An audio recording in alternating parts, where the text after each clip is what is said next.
Vidaganda Radhaganda Namaste Kanchana Gaurangi Srirade Vrindavaneshwari Prishabhaya Sudhi Devi Pranamami Haridri Panchakalpatarubhasya Prabhasindabhya Vichavadanam Pavanebhya Vaishnavebhyo Namah Panchatattvatmam Krishnam Bhaktarubhasarupakam Bhaktavadaram Bhaktakhya Namami Bhakti Shakti Nityanandamahanomi Sarvanandakaram Param Harinama Pratandev Avadhuta Shiromani Namo Mahavadinyaya Krishna Prema Pradayade Krishnaya Krishna Chaitanya Namne Gaurati Shridham Namo Vishnupadaya Krishna Prishtaya Bhutale Srimati Bhakti Vedanta Swamini Name Namaste Saraswati Devi Gauravani Pracharne Nirvishesha Sunyavadi Pashati Desadari Jai Sri Krishna Chaitanya Prabhu Nityananda Priya Dvaita Gadadhara Srivasadi Gaura Bhakta Vrinda Hare Krishna Krishna Krishna Hare Hare Hare Rama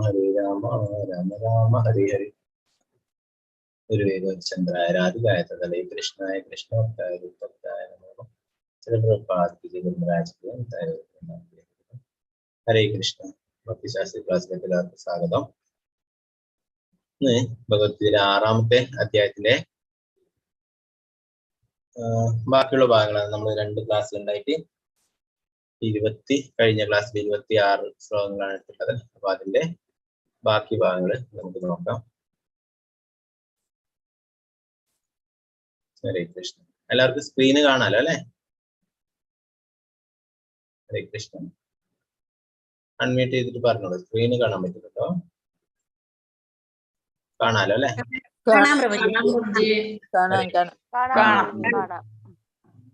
ഹരേ കൃഷ്ണ.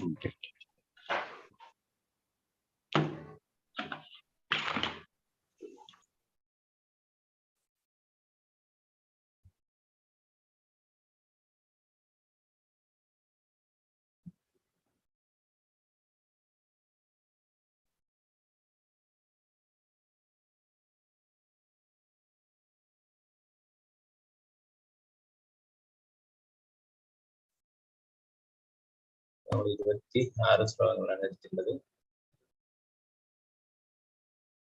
27 മുതൽ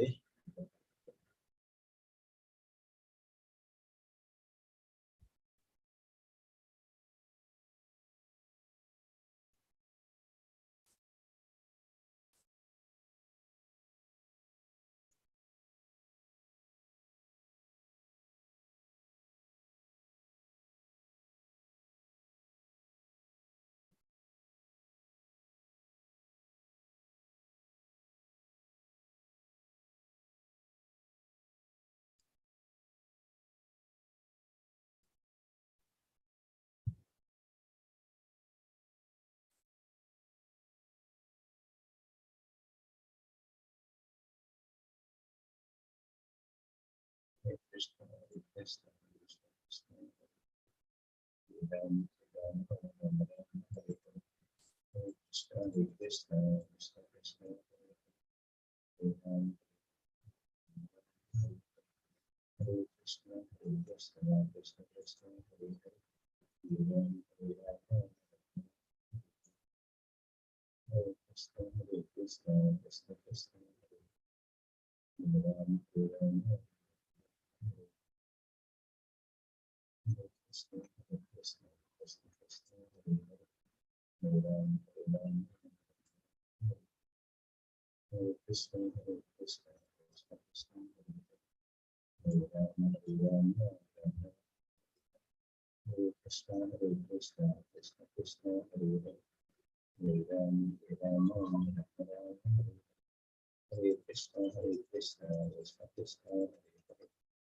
Rama Rama Rama Hare Krishna Krishna Krishna Krishna Hare Rama Hare Krishna Krishna Krishna Krishna Hare Rama Rama Rama Hare Hare Krishna Krishna Krishna Krishna Hare Rama Rama Rama Rama Hare Hare Krishna Krishna Krishna Krishna Hare Rama Rama Rama Hare Hare Krishna Krishna Krishna Krishna Hare Rama Rama Krishna Hare Krishna Krishna Krishna Hare Hare Hare Rama Rama Rama Hare Hare.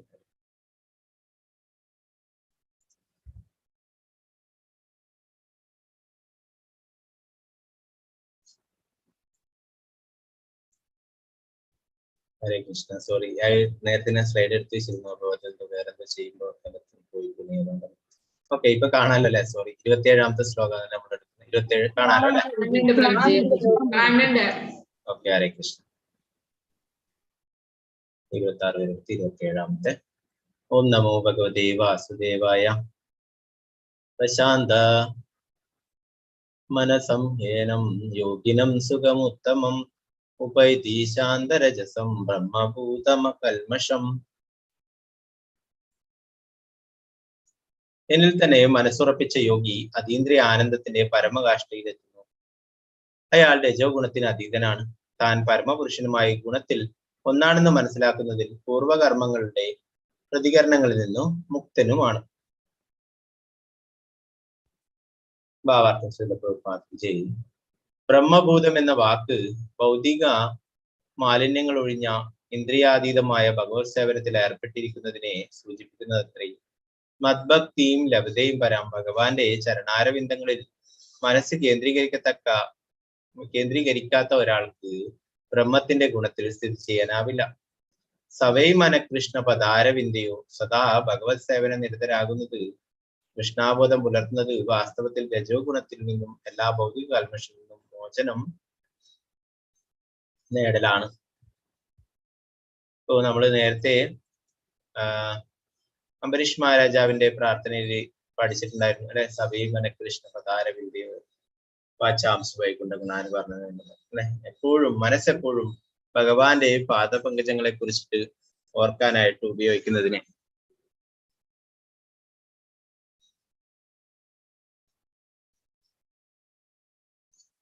അപ്പോ അങ്ങനെ ചെയ്യുന്നത് എപ്പോഴും ഭഗവത് സേവനം നിരുന്നാന്ന് കൃഷ്ണാബോധം പുലർത്തുന്നു വാസ്തവത്തിൽ രജോ ഗുണത്തിൽ നിന്നും എല്ലാ ഭൗതിക കൽമഷങ്ങളിൽ നിന്നും മോചനം നേടുന്നതാണെന്ന് പറയുന്നു.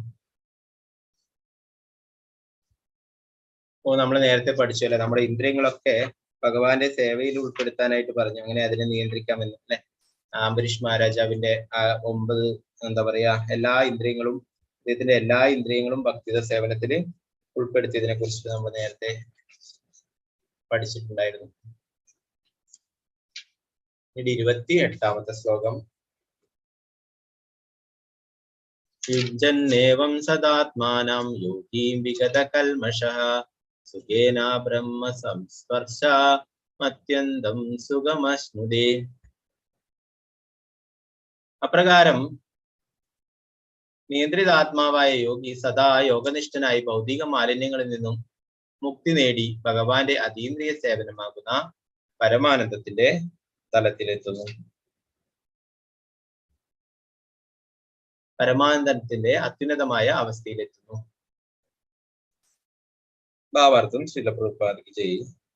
പരമപുരുഷനോട് ബന്ധപ്പെട്ട തന്റെ മൂലസ്വരൂപം അറിയുക എന്നതാണ് ആത്മസാക്ഷാത്കാരം. പരമപുരുഷന്റെ വിഭിന്ന അംശമാണ് ജീവാത്മാവ്. അതിന്റെ യഥാർത്ഥ സ്ഥാനം ഭഗവാന്റെ അതീന്ദ്രിയമായ ഭക്തിത സേവനത്തിലാണ്. പരമപുരുഷനോടുള്ള ദിവ്യമായ ഈ സമ്പർക്കത്തെ ബ്രഹ്മസ്പർശം എന്നും പറയുന്നു.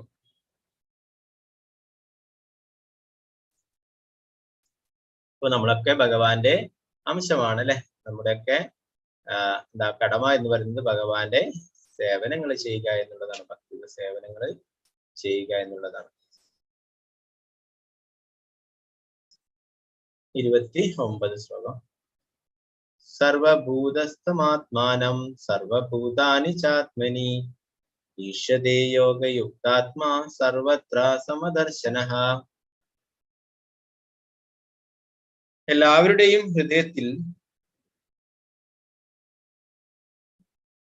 കുടികൊള്ളുന്ന പരമാത്മാവിനെ, കൃഷ്ണനെ കാണുന്നത് കൊണ്ട് കൃഷ്ണാബോധമിച്ച യോഗിയാണ് പൂർണ്ണമായി കണ്ടറിഞ്ഞവൻ എന്ന് പറയാം. ഈശ്വര സർവഭൂതാനാം ഹൃദയശാർജുന തിഷ്ഠതി. ബ്രാഹ്മണന്റെയും നായുടെയും ഹൃദയത്തിൽ പരമാത്മ സ്വരൂപത്തിൽ ഭഗവാൻ വാഴുന്നുണ്ട്.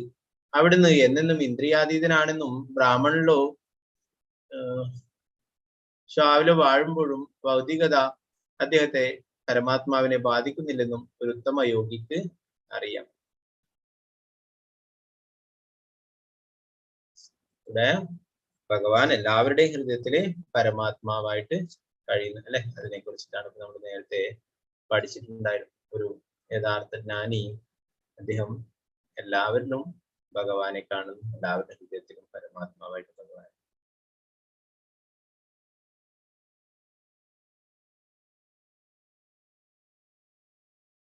ഒരു യഥാർത്ഥ യോഗി സർവ്വജീവികളിലും എന്നെ കാണുന്നു. അയാൾ സർവ്വജീവികളെയും എന്നിലും കാണുന്നു. ആത്മസാക്ഷാത്കാരം സിദ്ധിച്ചവൻ പരമപുരുഷനായ എന്നെ എവിടെയും കണ്ടെത്തും.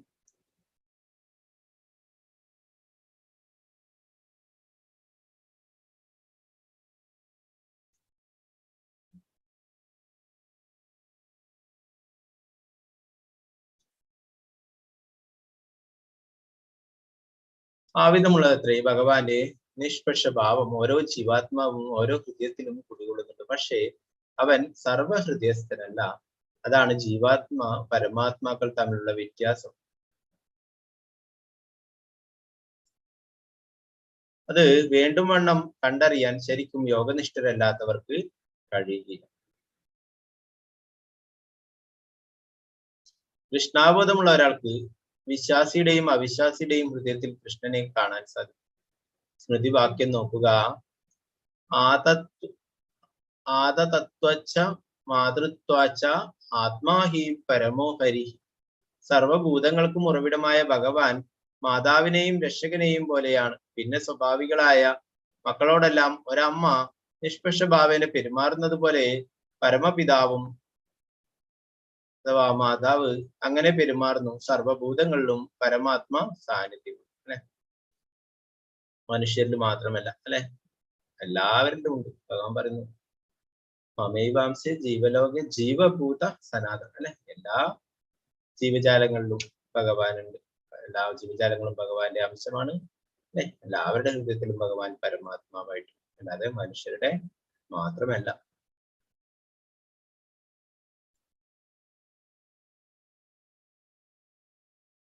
പിന്നീട് 30ാമത്തെ ശ്ലോകം. യോമാം പശ്യതി സർവത്ര സർവം ച മയി പശ്യതി തസ്യാഹം ന പ്രണശ്യാമി സജമേ ന പ്രണശ്യതി. എവിടെയും ഞാൻ കുടികൊള്ളുന്നതായും എല്ലാം എന്നിൽ അടങ്ങുന്നതായും കാണുന്നവനെ ഞാൻ ഒരിക്കലും നഷ്ടപ്പെടുകയില്ല. എനിക്ക് അവനും നഷ്ടപ്പെട്ടു പോവില്ല. ഭാവാർത്ഥം ശ്രീല പ്രഭുപാദി ജയ്. കൃഷ്ണാബോധം ഉദിച്ച ഒരു വ്യക്തി ഭഗവാനെ എവിടെയും ദർശിക്കുന്നു. എല്ലാം കൃഷ്ണനിൽ അധിവസിക്കുന്നു എന്ന് കാണുന്നു. അങ്ങനെയുള്ള ഒരു വ്യക്തി ഭൗതിക പ്രകൃതിയുടെ ആവിഷ്കാരങ്ങളെയെല്ലാം കൃഷ്ണശക്തിയുടേതാണെന്ന് മനസ്സിലാക്കുന്നു. അതിനാൽ അവ ഓരോന്ന് കാണുമ്പോഴും അയാൾ കൃഷ്ണനെ കുറിച്ച് ബോധവാനാണ്.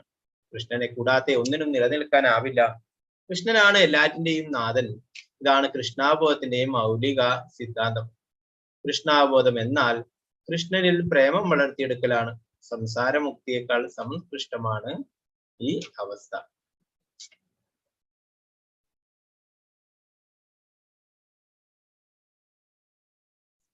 ബ്രഹ്മസംഹിതയിലുള്ള വരികൾ ഇവിടെ കൊടുത്തിരിക്കുന്നു. പ്രേമാഞ്ചന ചുരിത ഭക്തി വിലോചനേന സന്തസദൈവ ഹൃദയേഷു വിലോകയന്തി യം ശ്യാമസുന്ദരമചിന്യ ഗുണസ്വരൂപം ഗോവിന്ദമാദിപുരുഷം തമഹം ഭജാമി. ഭക്തന്റെ പ്രേമ അഞ്ജനം എഴുതിയ കണ്ണുകൾക്ക് എപ്പോഴും ദൃശ്യനായിട്ടുള്ള ആദിപുരുഷനായ ഗോവിന്ദനെ ഞാൻ ഭജിക്കുന്നു. ഭക്ത ഹൃദയത്തിലത്രേ തന്റെ ശാശ്വതമായ ശ്യാമസുന്ദര രൂപത്തിൽ അവിടുന്ന് വാഴുന്നത്.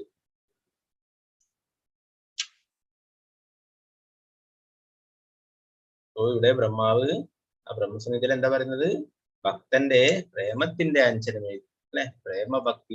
ഭക്തിയുടെ സേവനത്തിലൂടെയാണ് നമുക്ക് ഭഗവാനുമായിട്ട് ബന്ധം സ്ഥാപിക്കാനായിട്ട് സാധിക്കുന്നത് അല്ലെ. അപ്പോ അങ്ങനെയുള്ള ആ ഭക്തന്മാരുടെ ഹൃദയത്തിലെയും ഭഗവാൻ തന്റെ ശാശ്വതമായ ശ്യാമസുന്ദര രൂപത്തിൽ അവിടുന്ന് വാഴുന്നു.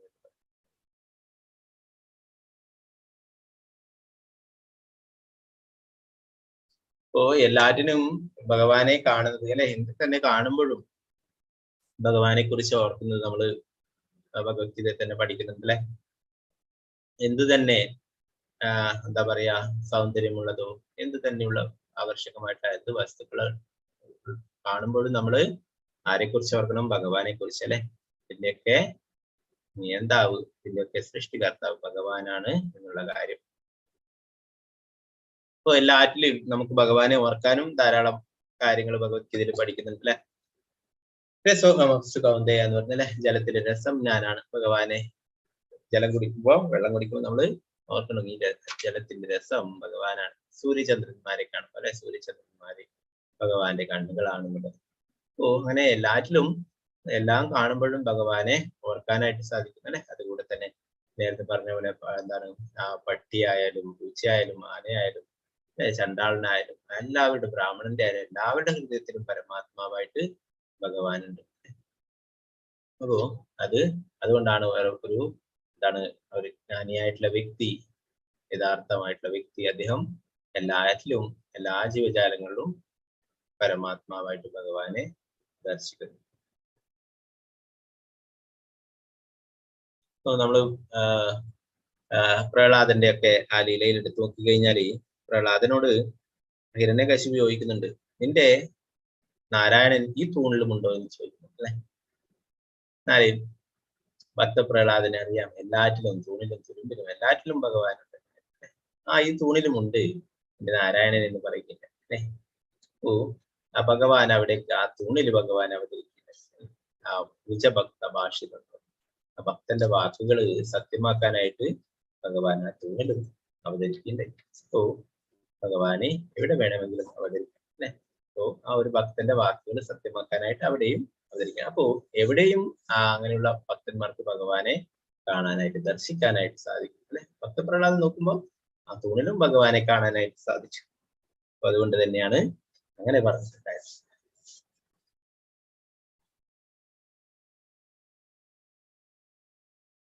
31ാമത്തെ ശ്ലോകം. സർവഭൂതസ്ഥിതം യോ മാം ഭജത്യേകത്വമാസിതഃ സർവദാ വർത്തമാനോപി സയോഗി മയി വർത്തതേ.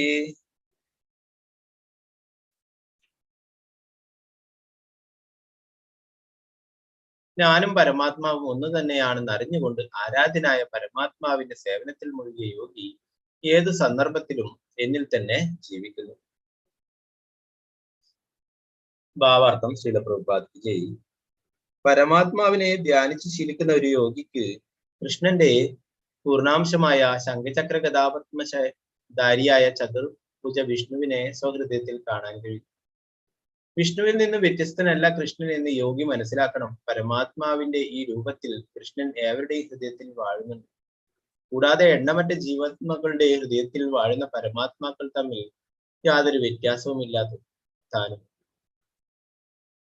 കൃഷ്ണാബോധം ഉദിച്ച് അതീന്ദ്രിയമായ ഭഗവത് സേവനത്തിൽ ഏർപ്പെട്ടുകൊണ്ടിരിക്കുന്ന ഒരാൾക്കും പരമാത്മാവിൽ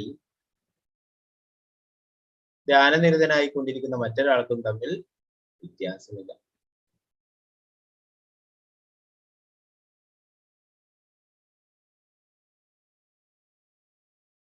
അപ്പോ ഭഗവാനെ എല്ലാവരുടെ ഹൃദയത്തിലും പരമാത്മാവായിട്ട് 4 കൈകളുള്ള ഒരു രൂപത്തിലാണ് അല്ലെ.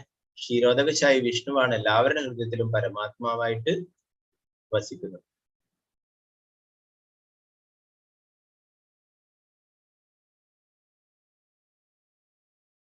മുപ്പത്തിരണ്ടാമത്തെ ശ്ലോകം.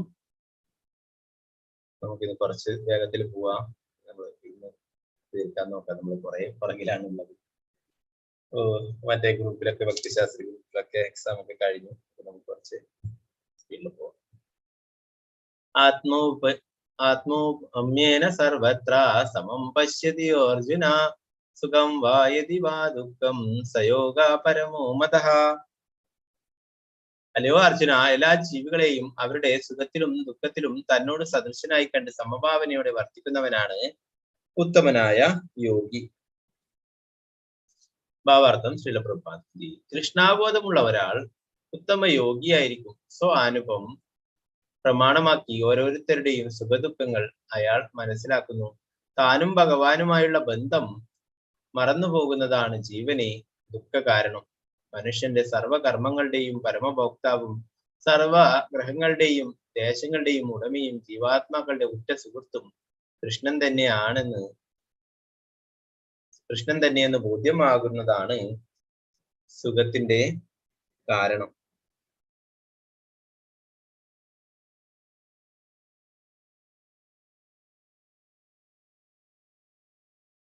പ്രകൃതിയുടെ ത്രിഗുണങ്ങളാൽ, ഭൗതിക പ്രകൃതിയുടെ ഗുണങ്ങളാൽ ബദ്ധനായ ജീവാത്മാവിന് താനും ഭഗവാനുമായുള്ള ബന്ധം വിസ്മരിക്കുമ്പോഴാണ് 3 വിധം ഭൗതിക ദുഃഖങ്ങൾ അനുഭവിക്കേണ്ടി വരുന്നതെന്ന് ഒരു ഉത്തമ യോഗിക്കറിയാം. തൃഷ്ണാബോധം ആനന്ദകരമെന്ന് അറിവുള്ളത് കൊണ്ട് അയാൾ മറ്റുള്ളവർക്കും അത് പകർന്നു കൊടുക്കാൻ ശ്രമിക്കും.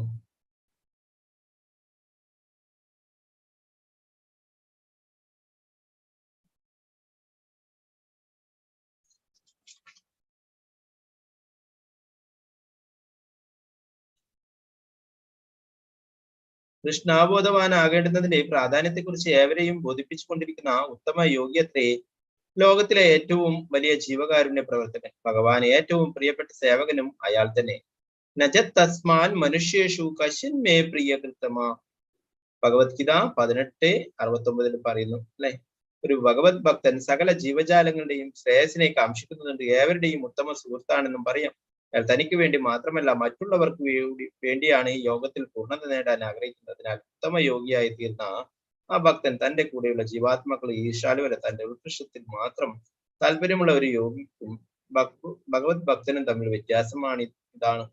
ധ്യാനത്തിൽ പരിപൂർണമായി മുഴുകാൻ വേണ്ടി വിജന സ്ഥലത്ത് പോകുന്ന ഒരു യോഗി ഏവർക്കും കൃഷ്ണാബോധമുള്ളവനാക്കാനായി ആവുന്നത്ര യത്നിച്ചു വരുന്ന ഒരു ഭക്തനെ പോലെ പരിപൂർണനാകില്ല അല്ലെ. യോഗികൾ എന്താ ചെയ്യുന്നത്? എവിടെയെങ്കിലും ഒരു വിജന സ്ഥലത്ത് പോയിട്ട് സ്വന്തം ഉന്നതിക്കായിട്ട് ധ്യാനിച്ചു കൊണ്ടേയിരിക്കുന്നു അല്ലെ. എന്നാൽ ഒരു ഭഗവത് ഭക്തൻ എന്താ ചെയ്യുന്നത്? എല്ലാ റിസ്ക്കും ഏറ്റെടുത്തുകൊണ്ട് അല്ലെ. പ്രഭുപാദരുടെ ജീവന് പോലും ഭീഷണി ഉണ്ടായിരുന്നു. എന്താ പറയാ, മയക്കുമരുന്നൊക്കെ അടിച്ചിട്ട് തലക്ക് വെളിവില്ലാതെ നടക്കുന്ന ആളൊക്കെ പ്രഭുപാദരെ നേരെ തോക്ക് ചൂണ്ടിയിട്ട് വധിക്കാനായിട്ട് വരെ നോക്കിയിട്ടുണ്ടായിരുന്നു. അപ്പോ ധാരാളം തരത്തിലുള്ള അങ്ങനെയുള്ള വിഷമങ്ങളൊക്കെ സഹിച്ചിട്ടാണ് കൃഷ്ണാബോധം പ്രചരിപ്പിച്ചിട്ടുള്ളത് അല്ലെ.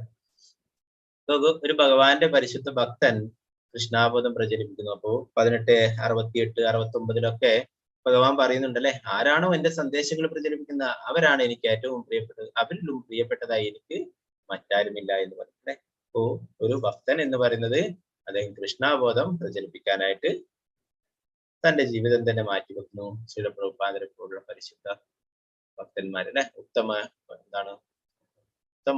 യോഗിയാണ്, ഉത്തമ ഭക്തനാണ് ശ്രീല പ്രഭുപാദ, ഉത്തമ അധികാരിയാണ് അല്ലെ.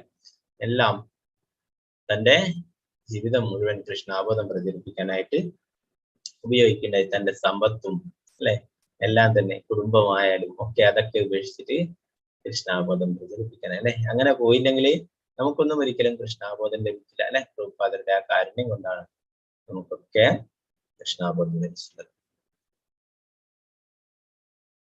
അപ്പൊ ഇവിടെ പറയുന്നു, നമ്മള് ഭഗവാനുമായിട്ടുള്ള ബന്ധം മറക്കുമ്പോഴാണ് നമ്മളെ ഇവിടെയുള്ള ഭൗതിക ക്ലേശങ്ങളൊക്കെ അനുഭവിക്കേണ്ടി വരുന്നത് അല്ലെ.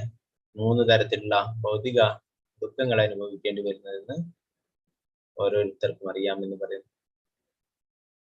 ആധ്യാത്മിക, ആദിഭൗതിക, ആദിദൈവിക അല്ലെ. ഇങ്ങനെയുള്ള എല്ലാ വിഷമങ്ങളും ഇല്ലാത്തവരായിട്ട് ഈ ലോകത്തിൽ ആരും തന്നെ ഇല്ല. ആരെങ്കിലും അങ്ങനെ ഇല്ല എന്ന് പറയുന്നുണ്ടെങ്കിൽ അത് തെറ്റാണ്. ആർക്കും അങ്ങനെ ഇവിടെ ഈ ഭൗതിക ലോകം ദുഃഖാലയം അശാശ്വതമാവർ അല്ലെ. ഏതെങ്കിലും ഒരു തരത്തിലുള്ള ദുഃഖങ്ങൾ ഉണ്ടാവും. 33ാമത്തെ ശ്ലോകം. അർജുന ഉവാച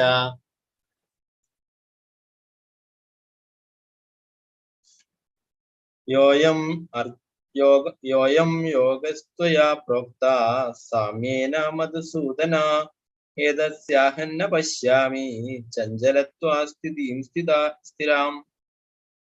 അർജുനൻ പറഞ്ഞു, ഹേ മധുസൂദന, അങ്ങ് പറഞ്ഞു തന്ന ഈ യോഗ പദ്ധതി അപ്രായോഗികമെന്നും ചഞ്ചല മനസ്കനായി എനിക്ക് താങ്ങാവുന്നതല്ലെന്നും തോന്നുന്നു.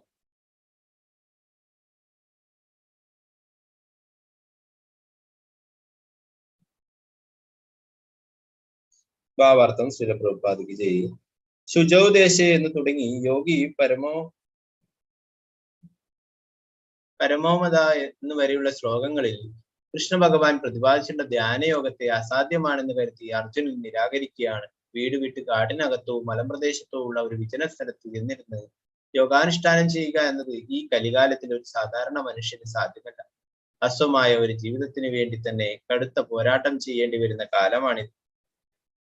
ആത്മസാക്ഷാത്കാരത്തിനായി ലളിതമായ പ്രായോഗിക മാർഗങ്ങൾ പോലും സ്വീകരിക്കാൻ ജനങ്ങൾക്ക് താല്പര്യമില്ല.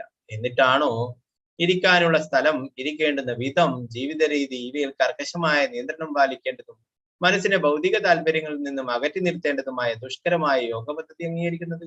അർജുനന് പല വിധത്തിൽ മേന്മയുണ്ടെങ്കിലും ഒരു പ്രായോഗിക മനുഷ്യൻ എന്ന നിലയിൽ അദ്ദേഹം യോഗാനുഷ്ഠാനം സാധ്യമല്ലെന്ന് കരുതുന്നു. യോഗാനുഷ്ഠാനം ചെയ്യുക എന്നൊക്കെ പറയുന്നത് വളരെ എന്താ പറയാ പ്രയാസം പിടിച്ചുള്ള വഴിയാണ് അല്ലെ. അഷ്ടാംഗ യോഗയ്ക്ക് 8 സ്റ്റെപ്സ് ഉണ്ട് അല്ലെ. അതില് ഓരോന്നും യമ, നിയമ അല്ലെ, ആസനം, അങ്ങനെ ഓരോരോ സ്റ്റെപ്പ് ഉണ്ട് അല്ലെ. ആസനം എന്താണ് പറയാ, ഒരു വിജനമായ സ്ഥലത്ത് പോയിരുന്നിട്ട് അധികം താഴ്ന്നതോ ഉയർന്നതോ അല്ല സ്ഥലത്ത് അല്ലെ കുശപ്പുല്ല് വിരിച്ച് അതിന്റെ മേലെ മാൻതോല് വിരിച്ച് അല്ലെ, അങ്ങനെയൊക്കെ വേണം. വിജനമായ സ്ഥലം തന്നെ എവിടെയും ഇല്ല അല്ലെ. പിന്നല്ലേ എന്താ പറയാ ഇങ്ങനെ ചെയ്യലൊക്കെ അല്ലെ. ഇന്ന് കാണുന്ന യോഗ എന്നൊക്കെ പറയുന്നത് ഓരോ തരത്തിലുള്ള ആസനങ്ങൾ മാത്രമാണ് അല്ലെ. ഓരോ തരത്തിലുള്ള എന്താണ് ഒരു ശരീരത്തിന് വേണ്ടിയിട്ട്, ആരോഗ്യത്തിന് വേണ്ടിയിട്ടുള്ള ഒരു എക്സസൈസ് എന്ന നിലയിലാണ് നടത്തുന്നത് അല്ലെ. ശരിയായ യോഗ എന്ന് പറയുന്നത് ഭഗവാനുമായിട്ട് ബന്ധിപ്പിക്കുന്നതാണ് അല്ലെ. അഷ്ടാംഗ യോഗ അതൊക്കെ ഈ കലികാലത്തിൽ ചെയ്യല് വളരെ പ്രയാസമാണ് അല്ലെ. അതുകൊണ്ടാണ് ഭഗവാൻ ഭക്തി യോഗ പറഞ്ഞു തരുന്നത് അല്ലെ. എന്താണ് രാജവിദ്യ രാജഗുഹ്യം പവിത്രമിതമുത്തമം പ്രത്യക്ഷാവഗമന്തമ്യം സുസുഖം കർത്തുമവ്യം. വളരെ സന്തോഷത്തോടെയും എളുപ്പത്തിലും ചെയ്യാൻ പറ്റുന്നതാണ് ഭക്തി യോഗം അല്ലെ. നമ്മൾ എവിടെയും കാട്ടിലും പോയിരിക്കും, വിജന സ്ഥലത്ത് പോയിരിക്കും ഒന്നും വേണ്ട. നമ്മൾ എവിടെയാണോ ഉള്ളത് അവിടെ ഇരുന്നിട്ട് ഭഗവാന്റെ തിരുനാമം ജപിച്ചുള്ളത് അല്ലെ. നാമകാരി ബഹുധ നിജ സർവശക്തി തത്രാർപ്പിത സ്മരണ. യാതൊരു നിയമനിബന്ധനയും ഒന്നുമില്ല. നമ്മള് എവിടെയാണ് ഇരിക്കുന്നത്, എവിടെയാണ് ഉള്ളത് അല്ലെ, ഏതവസ്ഥയിലായാലും ഭഗവാന്റെ തിരുനാമം ജപിക്കും. യാതൊരു നിയമനിബന്ധനയും ഇല്ല.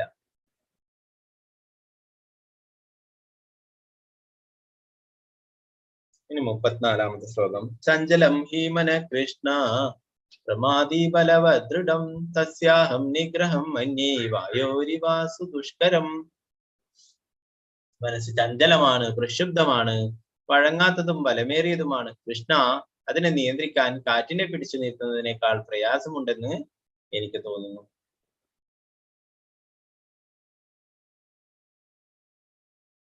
ഭാവാർത്ഥം ശ്രീല പ്രഭുപാദ് ജയ്. ഭൗതിക ദേഹമാകുന്ന രഥത്തിലെ തേരാളിയാണ് ജീവാത്മാവ്. ബുദ്ധിയാണ് അതിനെ നയിക്കുന്ന സാരഥി. മനസ്സ് കടിഞ്ഞാണും ഇന്ദ്രിയങ്ങൾ കുതിരകളും അത്രേ. ഇന്ദ്രിയങ്ങളുടെയും മനസ്സിന്റെയും സമ്പർക്കത്താൽ ജീവൻ സുഖദുഃഖങ്ങൾ അനുഭവിക്കുന്നു. അവിജ്ഞരായവർ ഇത് മനസ്സിലാക്കുന്നു. മനസ്സിന് വഴികേറ്റേണ്ടതാണ് ബുദ്ധി. എങ്കിലും തന്റെ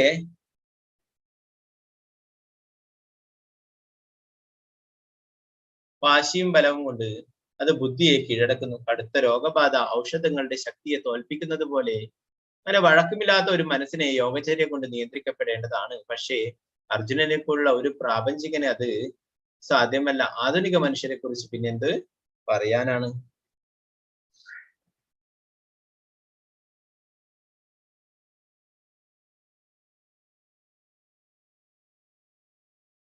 ഇവിടെ അർജുനൻ തന്നെ പറയുന്നു അല്ലെ, എന്റെ മനസ്സ് ചഞ്ചലമാണ്, പ്രക്ഷുബ്ധമാണ്, വഴങ്ങാത്തതും ബലമേറിയതുമാണെന്ന് പറയുന്നു അല്ലെ. അർജുനന് വേണമെങ്കിൽ അത്രയും വസ്ത്രവിദ്യയിലൊക്കെ അത്രയും നല്ല പ്രാഗൽഭ്യമുണ്ട് അല്ലെ. അതുകൊണ്ട് കാറ്റിനെ വരെ ചിലപ്പോൾ തടഞ്ഞു നിർത്താനായിട്ട് സാധിക്കും എന്ന് പറയുന്നു. എന്നാൽ അതിലും പ്രയാസമാണ് മനസ്സിനെ നിയന്ത്രിക്കുക എന്ന് പറയുന്നു അല്ലെ.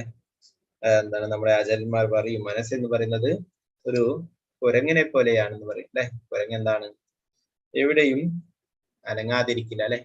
ഓരോ സെക്കൻഡിലും അത് എന്തെങ്കിലും ചെയ്തുകൊണ്ടേയിരിക്കും. അതുപോലെയാണ് നമ്മുടെ മനസ്സ് ഓരോരോ ചിന്തകളിലേക്കും പോയിക്കൊണ്ടേയിരിക്കും. അപ്പോ ഇതിനൊക്കെ എങ്ങനെ സാധിക്കും നിയന്ത്രിക്കാനായിട്ട്? ഭഗവാന്റെ തിരുനാമം ജപിച്ചുകൊണ്ട് നമ്മുടെ മനസ്സിനൊക്കെ നിയന്ത്രിക്കാം അല്ലെ. നേരത്തെ പറഞ്ഞ പോലെ സവേ മനകൃഷ്ണ പദാരവിന്ദയോ അല്ലെ.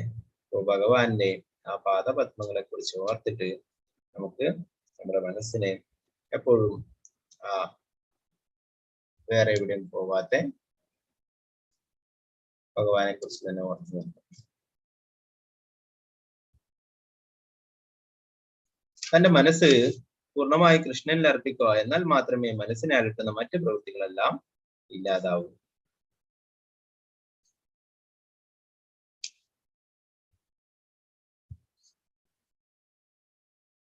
ചൈതന്യ മഹാപ്രഭു നിർദ്ദേശിക്കുന്ന പോലെ ഹരേ കൃഷ്ണ കൃഷ്ണ കൃഷ്ണ ഹരേ ഹരേ, ഹരേ രാമ രാമ രാമ ഹരേ ഹരേ എന്ന മോക്ഷദായക മഹാമന്ത്രം ഏറ്റവും വിനയത്തോടെ ജപിക്കുക മാത്രമാണ് മനോനിയന്ത്രണത്തിന് ഏറ്റവും പ്രയാസം കുറഞ്ഞ ഉപായം. സവേ മന കൃഷ്ണ പദാരവിന്ദയോ എന്നതാണ് നിർദ്ദിഷ്ടമായ പദ്ധതി.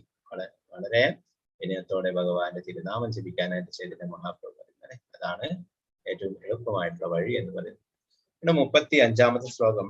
ശ്രീ ഭഗവാനുവാച അസംശയം മഹാബാഹു മനോ ദുർനിഗ്രഹം ചലം അഭ്യാസേന തു കൗന്ദേയ വൈരാഗ്യേണേ ച ഗൃഹ്യതേ.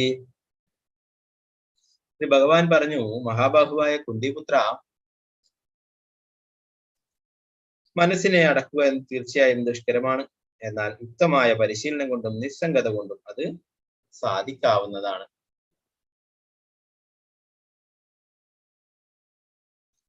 ഭാവാർത്ഥം ശ്രീലപ്രഭുപാദത്തെ അർജുനൻ പറഞ്ഞതുപോലെ വഴക്കമില്ലാത്ത മനസ്സിനെ നിയന്ത്രിക്കാൻ ഒട്ടും എളുപ്പമല്ലെന്ന് ഭഗവാൻ സമ്മതിക്കുന്നു. എങ്കിലും പരിശീലനം കൊണ്ടും നിസ്സംഗത കൊണ്ടും അത് സാധിക്കുമെന്നാണ് അദ്ദേഹത്തിന്റെ ഉപദേശം. എന്താണ് ഈ പരിശീലനം? പുണ്യസ്ഥലങ്ങളിൽ പോയിരിക്കൽ, പരമാത്മാവിൽ മനസ്സുറപ്പിക്കൽ, ഇന്ദ്രിയ മനസ്സുകളുടെ നിയന്ത്രണം, ബ്രഹ്മചര്യ വ്രതം, ഏകാന്തവാസം എന്നീ കർക്കശ നിബന്ധനകൾ പാലിക്കാൻ ഇക്കാലത്ത് ആർക്കും കഴിയില്ല. എന്നാൽ കൃഷ്ണാബോധം ഉൾക്കൊള്ളുന്നത് കൊണ്ട് മാത്രം ഒരാൾക്ക് 9 വിധം ഭഗവത് സേവനത്തിൽ ഏർപ്പെടാവുന്നതാണ്. അതിൽ ആദ്യത്തേതും പ്രമുഖവുമായ ഭക്തി സേവനം കൃഷ്ണകഥാശ്രവണം തന്നെ. മനസ്സിലെ സംശയങ്ങളെല്ലാം തുടച്ചു മാറ്റാൻ വേണ്ടുന്ന ദിവ്യത്വവും ശക്തിയും ഉണ്ടത് അല്ലെ. 9 തരത്തിലുള്ള ഭക്തി സേവനങ്ങൾ എന്തൊക്കെയാണ്?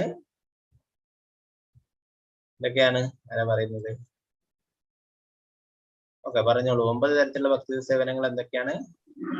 ശ്രവണം, കീർത്തനം, സ്മരണം, വന്ദ്യം, ദാസ്യം, പാദസ്മരണം, അർച്ചനം, വന്ദനം, ദാസ്യം, സഖ്യം, ആത്മസമർപ്പണം, ആത്മസമർപ്പണം. Hare Krishna. Okay, thank you. അപ്പോ 9 തരത്തിലുള്ള ഭക്തി സേവനങ്ങൾ ഇതൊക്കെയാണ് അല്ലെ. ശ്രവണം, കീർത്തനം, സ്മരണം, പാദസേവനം, അർച്ചനം, വന്ദനം, ദാസ്യം, സാഖ്യം, ആത്മനിവേദനം. ഇതിൽ ഏറ്റവും പ്രധാനപ്പെട്ടതാണ് ശ്രവണം അല്ലെ. ആദ്യത്തേതുമാണ്. എന്താണ് ശ്രവിക്കേണ്ടത്? നമ്മള് ഗ്രാമകഥകളല്ല അല്ലെ, കൃഷ്ണകഥകളാണ്. സവേ മന കൃഷ്ണ പദാരവിന്ദയോർ വാചാംസി വൈകുണ്ഠ ഗുണാനുവർണ്ണനോ. പിന്നെ സവേ മന കൃഷ്ണ പദാരവിന്ദയോ വാചാംസി വൈകുണ്ഠ ഗുണാനുവർണ്ണനം. ഹരയോ ഹരേർമന്ദിരമാർജനാദനം ശ്രുതിം ചകാരാച്യുത സത്കഥോതി. ശ്രുതിം ചകാരാച്യുത സത്കഥോതി. അച്യുതന്റെ സത്കഥകൾ കേൾക്കാനായിട്ട് നമ്മുടെ കാതുകളെ ഉപയോഗപ്പെടുത്തണം. നമ്മുടെ ശ്രവണം ഭഗവാന്റെ സത്കഥകളെ കുറിച്ചിട്ടായിരിക്കണം അല്ലെ, അല്ലാതെ ഗ്രാമകഥകളെ കുറിച്ചല്ല. അത് നമ്മളെ എവിടെയും എത്തിക്കില്ല അല്ലെ. അപ്പൊ അങ്ങനെയുള്ള ഭഗവാന്റെ സത്കഥകൾ കേൾക്കാനായിട്ട് നമ്മുടെ കാതുകളെ, ശ്രവണം അതാണ് ഏറ്റവും വളരെ പ്രധാനപ്പെട്ടത് അല്ലെ. നമുക്ക് 2 ചെവികളുണ്ട് അല്ലെ, ഒരു നാവും മാത്രമേ ഉള്ളൂ അല്ലെ. നമ്മൾ കൂടുതൽ കേൾക്കുക ഭഗവാനെ കുറിച്ച്. അപ്പോ അതുകൊണ്ട് തന്നെ നമുക്ക് വേറെ കണ്ണിനും മറ്റൊക്കെ വായ്ക്കൊക്കെ നമുക്ക് ഷട്ടർ കാണാം അല്ലെ. കണ്ണൊക്കെ അടക്കോ തുറക്കും അല്ലെ. ചെവി അതുപോലെ തന്നെ തുറന്നു വെച്ചിട്ടുള്ളത് അല്ലെ, എപ്പോഴും ഭഗവാന്റെ സത്കഥകൾ കേൾക്കാനായിട്ട്.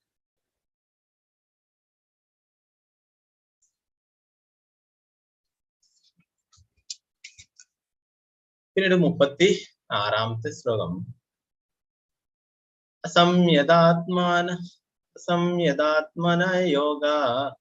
അസംയതാത്മന യോഗോ ദുഷ്പ്രാപ ഇതി മേ മതി പശ്യാത്മനാ തു യതദാ ശക്യോ അവാപ്തു ഉപായതഃ. മനോനിയന്ത്രണമില്ലാത്തവന് ആത്മസാക്ഷാത്കാരം പ്രയാസമേറിയതാണ്. മനസ്സിനെ കീഴടക്കി വേണ്ടും വിധത്തിൽ ശ്രമിക്കുന്നവനാവട്ടെ അതിൽ വിജയം നിശ്ചയമാണ് താനും. ഇതാണ് എന്റെ അഭിപ്രായം. ഭാവാർത്ഥം ശ്രീലപ്രഭുപാദിക്ക് മനസ്സിനെ ഭൗതിക പ്രവർത്തനങ്ങളിൽ നിന്ന് വേർപെടുത്താൻ ഉതകുന്ന ചികിത്സയെ ചെയ്യാതെ ഒരാൾക്ക് ആത്മസാക്ഷാത്കാരം സിദ്ധിക്കാൻ പ്രയാസമാണെന്ന് ഭഗവാൻ പ്രഖ്യാപിക്കുന്നു. ഭൗതിക സുഖങ്ങളിൽ മനസ്സ് മുഴുകിയിരിക്കുമ്പോൾ യോഗാനുഷ്ഠാനത്തിന് യത്നിക്കുന്നത് മുകളിൽ വെള്ളമൊഴിച്ചുകൊണ്ട് ചുവട്ടിൽ തീക്കൂട്ടുവാൻ പാടുപെടുന്നത് പോലെയാണ്. മനോനിയന്ത്രണമില്ലാത്ത യോഗാനുഷ്ഠാനം സമയം പാഴാക്കലല്ലാത്ത മറ്റൊന്നുമല്ല. അത്തരം യോഗ പ്രദർശനം ഭൗതികമായി ലാഭകരമായേക്കാം, ആത്മീയോത്കർഷത്തെ സംബന്ധിച്ചിടത്തോളം നിഷ്പ്രയോജനമാണത്. അതുകൊണ്ട് ഭക്തർ നിരന്തരം പ്രേമപൂർവമായ ഭഗവത്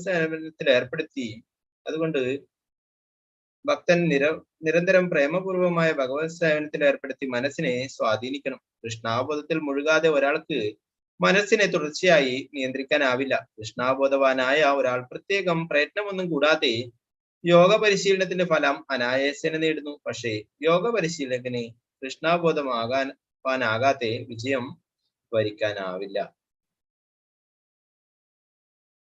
ഇപ്പൊ മനസ്സിനെ പൂർണ്ണമായിട്ടും നിയന്ത്രിക്കുന്നില്ലെങ്കിലേ യോഗാനുഷ്ഠാനം കൊണ്ട് കാര്യമില്ല എന്ന് പറയുന്നത് അല്ലെ. പ്രഭുപാദർ ഉദാഹരണം പറയുന്നു, മുകളിൽ നിന്ന് വെള്ളം ഒഴിക്കുക, എന്നിട്ട് താഴെ തീ കത്തിക്കാൻ ശ്രമിക്കുന്നത് പോലെയാണെന്ന് പറയും. പിന്നീട് 37ാമത്തെ ശ്ലോകം. അർജുന ഉവാച അയതി ശ്രദ്ധയോ ഭേദോ യോഗാചലിത മാനസ അപ്രാപ്യ യോഗ സംസിദ്ധിം കാം ഗതിം കൃഷ്ണ ഗച്ഛതി.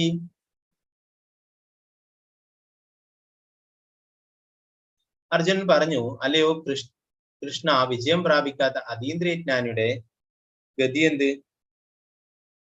ആരംഭത്തിൽ വിശ്വാസപൂർവം ആത്മസാക്ഷാത്കാരത്തിനുള്ള പദ്ധതി കൈക്കൊള്ളുകയും പിന്നീട് ലൗകിക വാസനകളാൽ വഴിതെറ്റിക്കപ്പെട്ട് യോഗത്തിന്റെ പരിപൂർണതയിൽ എത്താതെ പിന്മാറുകയും ചെയ്യുന്ന യോഗിക്ക് എന്ത് സംഭവിക്കും? ഭാവാർത്ഥം ശ്രീല പ്രഭുപാദ് ജയ്. ആത്മസാക്ഷാത്കാരത്തിലേക്ക് അഥവാ യോഗ ദർശനത്തിലേക്കുള്ള വഴി ഭഗവത്ഗീത ചൂണ്ടിക്കാട്ടുന്നുണ്ട്. ജീവസത്ത ഈ ഭൗതിക ശരീരമല്ലെന്നും അതിൽ നിന്നും ഭിന്നനാണെന്നും തന്റെ യഥാർത്ഥ സുഖം സച്ചിദാനന്ദ ജീവിതത്തിലാണെന്നുമുള്ള ബോധമാണ് ആത്മസാക്ഷാത്കാരത്തിന്റെ അടിസ്ഥാന തത്വം. ശരീര മനസ്സുകൾക്ക് അതീതമായതാണ് ഈ സച്ചിദാനന്ദം. ജ്ഞാനമാർഗത്തിലൂടെയോ അഷ്ടാംഗ യോഗചര്യയിലൂടെയോ ഭക്തിയോഗം വഴിക്കോ ജനങ്ങൾ ആത്മസാക്ഷാത്കാരം തേടുന്നു. ഏതു വഴിക്കായാലും ജീവാത്മാവിന്റെ മൂലസ്വരൂപത്തെയും ഭഗവാനുമായുള്ള ബന്ധത്തെയും മനസ്സിലാക്കേണ്ടതുണ്ട്. നഷ്ടപ്പെട്ടുപോയ ആ ബന്ധം പുനഃസ്ഥാപിച്ച് കൃഷ്ണാബോധത്തിന്റെ പരമകാഷ്ഠയിൽ എത്തേണ്ടത് എങ്ങനെയാണ് എന്ന് അറിയേണ്ടതുണ്ട്.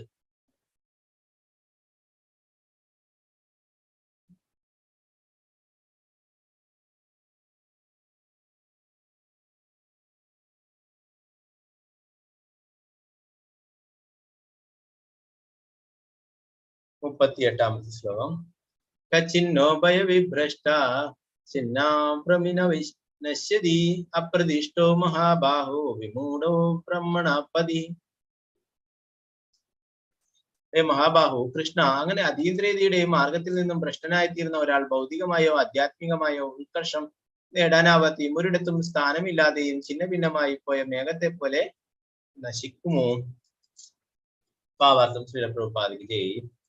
പുരോഗതി രണ്ടു തരത്തിലുണ്ട്. ഭൗതികവാദികൾക്ക് അതീന്ദ്രിയ സത്യയിൽ താല്പര്യമില്ല. സാമ്പത്തികാഭിവൃദ്ധി മൂലമുണ്ടാകുന്ന ഭൗതികോത്കർഷത്തിലാണ് അവർക്ക് കൂടുതൽ താല്പര്യം. കൂടാതെ വിഹിത്ര കർമ്മങ്ങളാൽ നേടാവുന്ന ഉപരിലോകവാസത്തിലും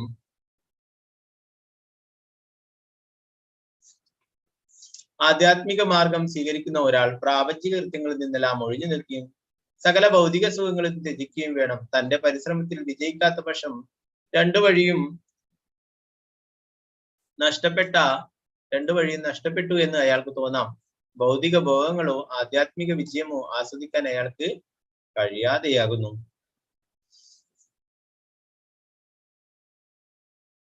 നിലതെറ്റിയ അയാൾ ഛിന്നഭിന്നമായ ഒരു ആകാശത്തിലെ മേഘത്തെ പോലെയാണ്. ആകാശത്തിലെ ഒരു മേഘശകലം ചിലപ്പോൾ ചെറിയൊരു മേഘത്തിൽ നിന്ന് വിട്ടുപോന്ന് വലിയ ഒന്നിനോട് ചേരാറുണ്ട്. അങ്ങനെ യോജിക്കാനാവാതെ വരുമ്പോൾ കാറ്റ് പറത്തിവിടുന്നു. ആ മേഘക്കിറ് നിസ്സീമതയിൽ നിരാധാരമായി പാറി നടന്ന് മറയുന്നു. പിന്നീട് 39ാമത്തെ ശ്ലോകം. ഏതന്മേ സംശയം കൃഷ്ണ ചേതുമർഹസ്യ ശേഷദാ ത്വദന്യാ സംശയസ്യ ചേതാനുപപദ്യതേ. അല്ലയോ കൃഷ്ണ, ഇതാണ് എന്റെ സംശയം. അങ്ങ് തന്നെ ഇത് പൂർണ്ണമായും തീർത്തു തരണം. അങ്ങേയല്ലാതെ ഈ സംശയം അകറ്റാൻ കഴിവുള്ളതായിട്ട് ആരെയും ഞാൻ കാണുന്നില്ല. ഭാവാർത്ഥം ശ്രീല പ്രഭുപാദിക്ക്. ഭൂതം, വർത്തമാനം, ഭാവി എന്നീ മൂന്നിനെയും അറിയുന്നത് ഭഗവാൻ മാത്രമാണ്. എല്ലാ ജീവാത്മാക്കളും ആദ്യകാലത്തെ ഉണ്ടായിരുന്നു, ഇന്നും ജീവിക്കുന്നു. ഭാവിയിൽ ഭൗതിക ബന്ധനത്തിൽ നിന്ന് മുക്തരായാൽ പോലും വ്യക്തികളായി തന്നെ വർത്തിക്കുകയും ചെയ്യുമെന്ന് ഭഗവത്ഗീതയുടെ ആരംഭത്തിൽ കൃഷ്ണൻ പറയുകയുണ്ടായി. അങ്ങനെ ഓരോ ജീവവ്യക്തിയുടെയും ഭാവി എന്തായിരിക്കുമെന്ന് വ്യക്തമാക്കി കഴിഞ്ഞു. ആധ്യാത്മിക മാർഗത്തിൽ പരാജിതരായവരുടെ ഭാവിയെ പറ്റിയാണ് അർജുനന് ഇപ്പോൾ അറിയേണ്ടത്. കൃഷ്ണനോട് സദൃശനായോ കൃഷ്ണനേക്കാൾ ഉന്നതനായോ ആരുമില്ല. ഭൗതിക പ്രകൃതിയുടെ കാരുണ്യം കൊണ്ട് കഴിഞ്ഞു പോകുന്ന തത്വജ്ഞാനികളോ പേരുകേട്ട മഹർഷിമാരോ നിശ്ചയമായും കൃഷ്ണന് കിടനിൽക്കാവുന്നവരല്ല.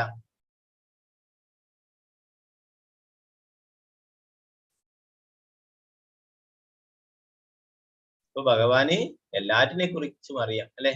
കഴിഞ്ഞതിനൊക്കെ അറിയാം, ഇപ്പൊ നടക്കുന്നത് അറിയാം, ഇനി എന്താണ് സംഭവിക്കുന്നത് എന്നതിനെ കുറിച്ചും ഭഗവാൻ അറിയാം, അല്ലെ? കുരുക്ഷേത്ര യുദ്ധത്തില് പാണ്ഡവരെ വിജയിക്കുമെന്നും നിങ്ങൾക്ക് യാതൊന്നും തന്നെ സംഭവിക്കില്ല എന്നും ഭഗവാൻ പറയുന്നു, അല്ലെ? ഭഗവാനെ എല്ലാറ്റിനെ കുറിച്ച് അറിയാം, അല്ലെ?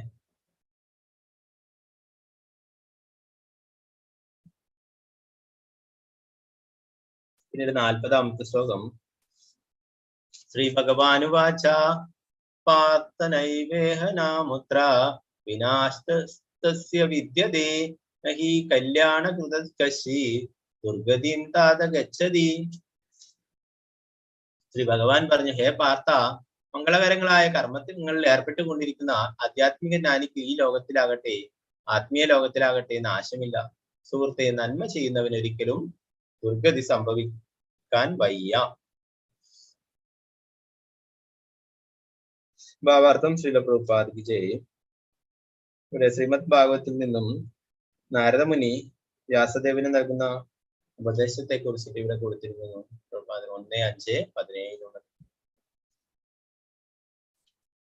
സ്വധർമ്മം ശരണാംബുജം ഹരിർ ഭജന്ന ഭക്തോദ പദേത്തദോ യതി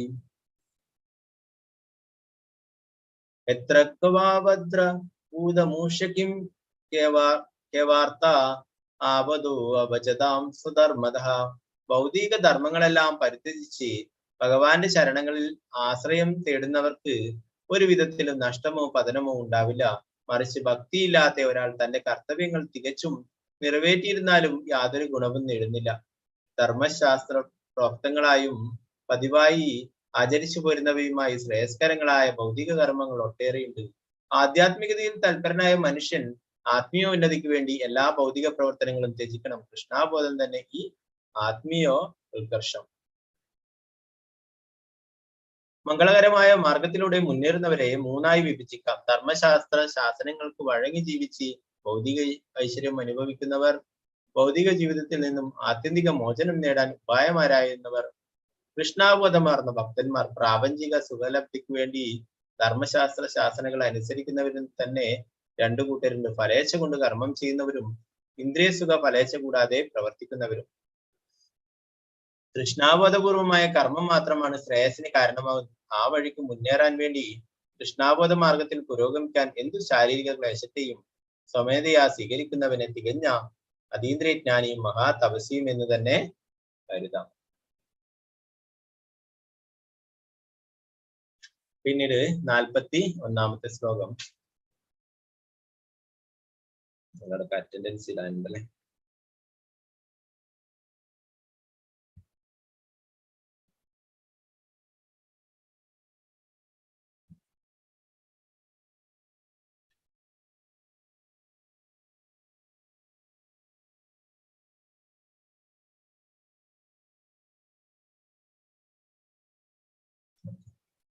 ാമത്തെ ശ്ലോകം.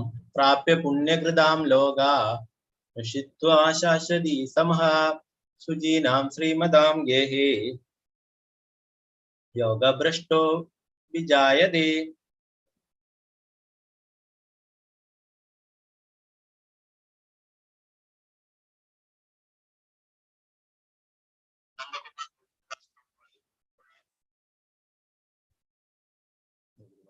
Class 41.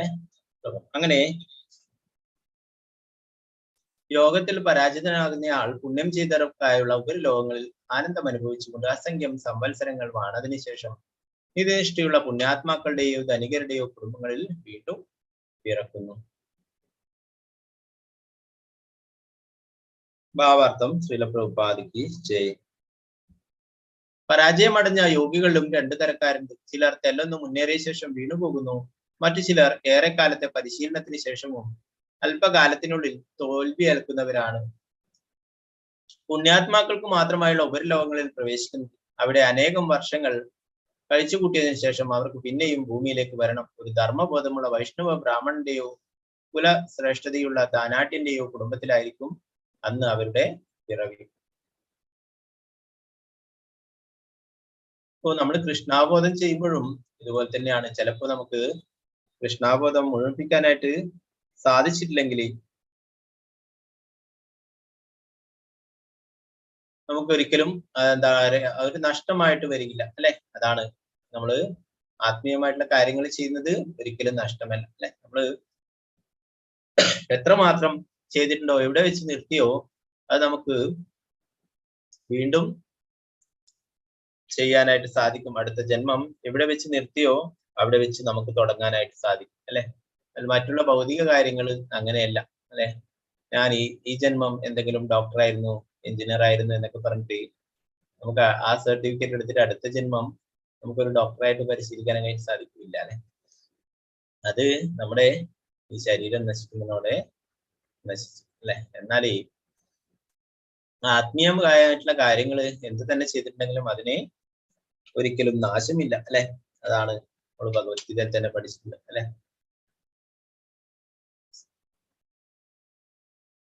നേഹാ വിക്രമനാശോസ്തി പ്രത്യവായോ വിദ്യതേ സ്വല്പം അഭ്യസ്യ ധർമ്മസ്യാത്രായതേ. ചെയ്യുന്ന ചെറിയ ചെറിയ കാര്യങ്ങൾ പോലും, ധർമ്മം പോലും, ഭക്തി സേവന പ്രവർത്തനങ്ങൾ പോലും നമ്മളെ വലിയ അപകടത്തിൽ നിന്നും രക്ഷിക്കുമെന്നുള്ള കാര്യം അല്ലെ. അപ്പോ ഒരിക്കലും ആത്മീയമായിട്ടുള്ള കാര്യങ്ങൾ ചെയ്തിട്ട് ഒരിക്കലും നഷ്ടമാവില്ല അല്ലെ. അഥവാ നമുക്ക് ഈ ജന്മം കൃഷ്ണാബോധം മുഴുമിപ്പിക്കാനായിട്ട് സാധിച്ചില്ലെങ്കിലും അടുത്ത ജന്മം ഏതെങ്കിലും ഒരു വൈഷ്ണവന്റെ കുടുംബത്തിലോ ഒരു ബ്രാഹ്മണന്റെ കുടുംബത്തിലോ ഒരു ധനികന്റെ കുടുംബത്തിലോ ജന്മം ലഭിക്കുകയും കൃഷ്ണാബോധം പൂർത്തിയാക്കുവാനായിട്ടും സാധിക്കും. അപ്പോ അത് വിചാരിച്ചിട്ട് ആരും ഇനി അടുത്ത ജന്മം ചെയ്യാ എന്ന് വിചാരിച്ചിട്ടില്ലേ. ഇപ്പോൾ നമ്മളുള്ളത് തന്നെ കലിയുഗത്തിലെ നല്ല കാലഘട്ടത്തിലാണ്. ഇപ്പോഴും ഭക്തി ചെയ്യുക വളരെ പ്രയാസം. ഇനി കുറച്ചു കാലം കഴിഞ്ഞിട്ട് വീണ്ടും ചെയ്യാന്ന് വിചാരിക്കുന്നത് അത് വെറും വിഡിത്താണ് അല്ലെ. ഈ ചാൻസിൽ തന്നെ കൃഷ്ണാബോധം പരിശീലിക്കാനായിട്ട് കൂടുതൽ സീരിയസ് ആയിട്ട് ഭക്തി സേവനങ്ങൾ ചെയ്യാനായിട്ട് സാധിക്കണം. ഇപ്പൊ ഞാൻ അറ്റൻഡൻസിന്റെ ലിങ്ക് ഷെയർ ചെയ്യാം.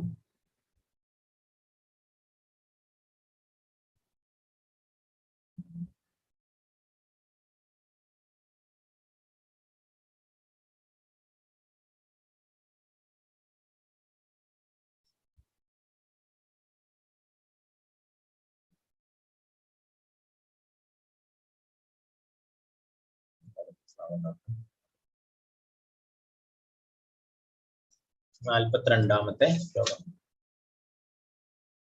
അഥവാ യോഗിനാമേവ കുലേ ഭവതി ധീമതാം ഏതദ്ധി ദുർലഭതരം ലോകോ ജന്മായതീദൃശം.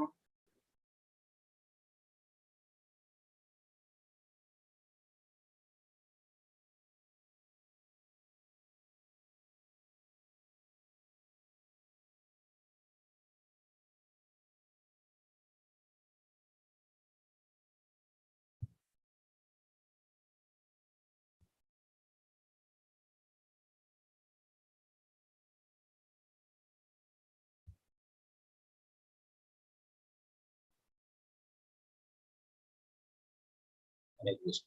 അറ്റൻഡൻസിന്റെ ലിങ്ക് ഇട്ടിട്ടുണ്ട് കേട്ടോ.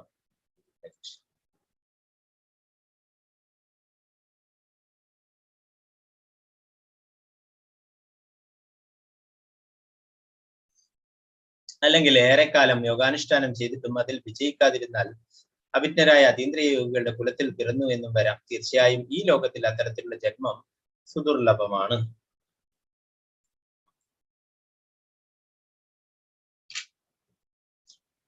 ഭാവാർത്ഥം ശ്രീല പ്രഭുപാദിക്ക് ജയ്. മഹാജ്ഞാനികളായ യോഗികളുടെ അഥവാ അതീന്ദ്രിയ ജ്ഞാനികളുടെ കുലത്തിലുള്ള ജന്മത്തെ ഭഗവാൻ പ്രശംസിക്കുന്നത് അങ്ങനെ ജനിക്കുന്ന ഒരു കുട്ടിക്ക് ജീവിതാരംഭം മുതൽക്കേ ആധ്യാത്മിക പ്രവണത ഉണ്ടാകുമെന്നത് കൊണ്ടാണ്. വിശേഷിച്ച് ആചാര്യന്മാരുടെയും ഗോസ്വാമികളുടെയും കുടുംബങ്ങൾ പാരമ്പര്യത്താലും പരിശീലനം കൊണ്ടും ഇത്തരം കുടുംബങ്ങൾ പാണ്ഡിത്യവും ഭക്തിയുമുള്ളവരാകുന്നു. അങ്ങനെ ആധ്യാത്മിക ആചാര്യന്മാരായി തീരുകയും ചെയ്യുന്നു. ഇന്ത്യയിൽ അത്തരം ആചാര്യ കുടുംബങ്ങൾ ഒട്ടേറെയുണ്ട്. ഇക്കാലത്ത് വിദ്യാഭ്യാസത്തിന്റെയും പരിശീലനത്തിന്റെയും കുറവുകൊണ്ട് അവയ്ക്ക് അധപ്പതനം സംഭവിച്ചിട്ടുണ്ടെങ്കിൽ പോലും ഭഗവത് കാരുണ്യത്താൽ തലമുറകളായി അതീന്ദ്രിയ ജ്ഞാനികളെ വളർത്തിയെടുക്കുന്ന ചില കുടുംബങ്ങൾ ഇന്നും നിലനിൽക്കുന്നു.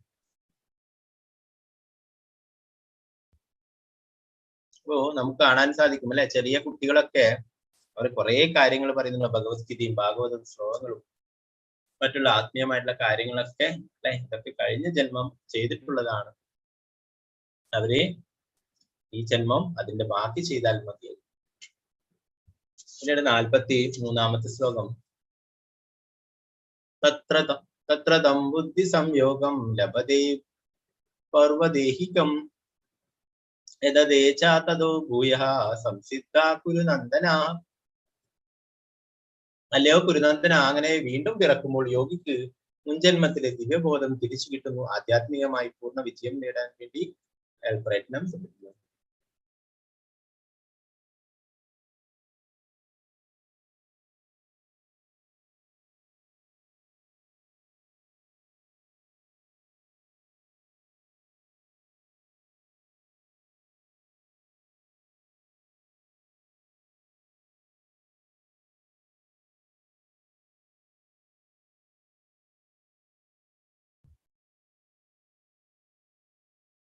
മുൻജന്മത്തിലെ അതീന്ദ്രിയാവബോധം പുനർജീവിപ്പിക്കുന്നതിന് കിട്ടുന്ന നല്ല ജന്മത്തിന് ഉദാഹരണം അത്ര ഒരു വിശിഷ്ട ബ്രാഹ്മണ കുലത്തിൽ തന്റെ 3-ാം ജന്മം എടുത്ത ഭരതമഹാരാജാവ്.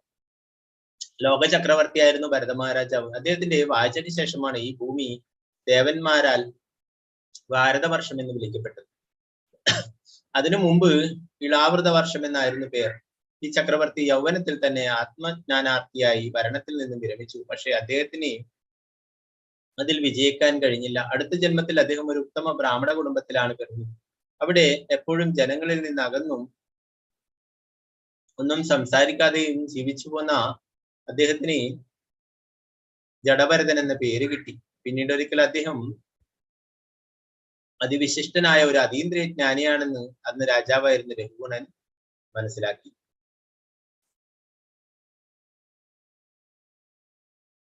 ഇപ്പോ നമ്മള് ഭരത മഹാരാജാവിന്റെ കാര്യമൊക്കെ നേരത്തെ ഡീറ്റെയിൽ ആയിട്ട് പഠിച്ചിട്ടുണ്ടായിരുന്നു അല്ലെ. ഭരത മഹാരാജാവ് പിന്നീട് ഒരു മാനായിട്ട് മാറുകയുണ്ടായി അല്ലെ. പിന്നീട് അടുത്ത ജന്മം ഒരു എന്താ പറയാ, ഒരു വൈരാഗിയായിട്ടുള്ള ഒരു വ്യക്തിയായിട്ട് എല്ലാറ്റിനോടും ഭൗതികമായിട്ടുള്ള എല്ലാറ്റിനോടും വിരക്തി വന്നിട്ട് ജീവിക്കുന്ന ഒരാളായിരുന്നു അല്ലെ. യാതൊന്നിനോടും അറ്റാച്ച്മെന്റ് ഇല്ലാത്ത. അപ്പൊ അദ്ദേഹം ആത്മീയമായിട്ടുള്ള കാര്യങ്ങളൊക്കെ രഘുഗുണ മഹാരാജാവിന് ഉപദേശിച്ചു കൊടുക്കുകയുണ്ടായി. പിന്നീട് അദ്ദേഹം ആത്മീയപാതയിലേക്ക് മുന്നേറുകയുണ്ടായി. അപ്പൊ അദ്ദേഹത്തിന് എല്ലാ ജന്മത്തിലും അദ്ദേഹത്തിന്റെ പൂർവ്വജന്മത്തെ കുറിച്ച് ഓർമ്മയുണ്ടായിരുന്നു.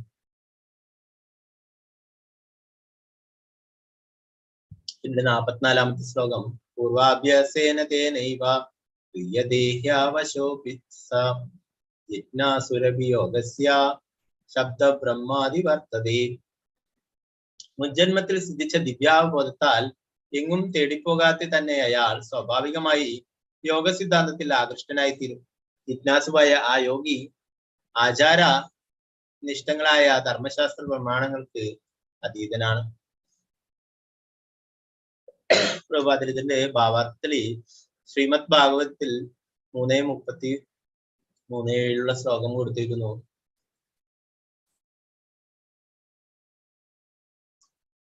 അഹോപതശ്വപജോതഗോഗിരിയാൻ ജിഹ്വാഗ്രേ വർത്തതേ നാമ തുഭ്യം ते भुस्तवस्तेजुहुष्णस्नुरार्य ബ്രഹ്മാനുചുർനാമ ഗൃണന്തി യേതേ.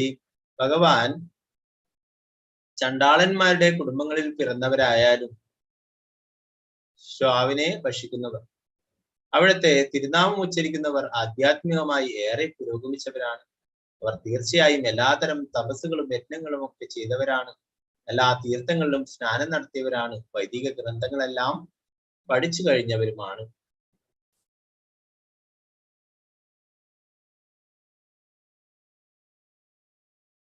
ചൈതന്യ മഹാപ്രഭു ഹരിദാസ് ഠാക്കൂറിനെ തന്റെ പ്രധാന ശിഷ്യന്മാരിൽ ഒരാളാക്കിയത് ഇതിന് പ്രശസ്തമായ ഉദാഹരണമാണ്. ഹരിദാസ് ഠാക്കൂർ ഒരു മുസ്ലിം കുടുംബത്തിലാണ് ജനിച്ചത് എങ്കിലും ഹരേ കൃഷ്ണ കൃഷ്ണ കൃഷ്ണ ഹരേ ഹരേ, ഹരേ രാമ രാമ രാമ ഹരേ ഹരേ എന്നിങ്ങനെ ഭഗവത് നാമങ്ങളെ ദിവസേന 3 ലക്ഷം തവണ ഉരുവിടുമെന്ന് വ്രതം ഒരിക്കലും പിഴയ്ക്കാതെ അനുഷ്ഠിച്ചിരുന്നത് കൊണ്ട് അദ്ദേഹത്തെ ചൈതന്യ മഹാപ്രഭു നാമാചാര്യൻ എന്ന പദത്തിലേക്ക് ഉയർത്തി. ഈ തിരുനാമങ്ങൾ നിരന്തരം ഉരുവിട്ടു പോകുന്നത് കൊണ്ട് മുൻജന്മത്തിൽ അദ്ദേഹം വേദോക്തങ്ങളായ ക്രിയാപദ്ധതികളെയും മറ്റും ഇവയെ ശബ്ദ ബ്രഹ്മപദത്താൽ സൂചിപ്പിക്കുന്നു അനുഷ്ഠിച്ചുകൊണ്ട് കഴിഞ്ഞിരുന്നു എന്ന് മനസ്സിലാക്കാം. അങ്ങനെ പരിശുദ്ധി ആർജിക്കാത്ത ഒരാൾക്ക് കൃഷ്ണാബോധ തത്വങ്ങൾ സ്വീകരിക്കാനോ ഹരേകൃഷ്ണ നാമം ഉച്ചരിക്കാനോ കഴിയുന്നതല്ല.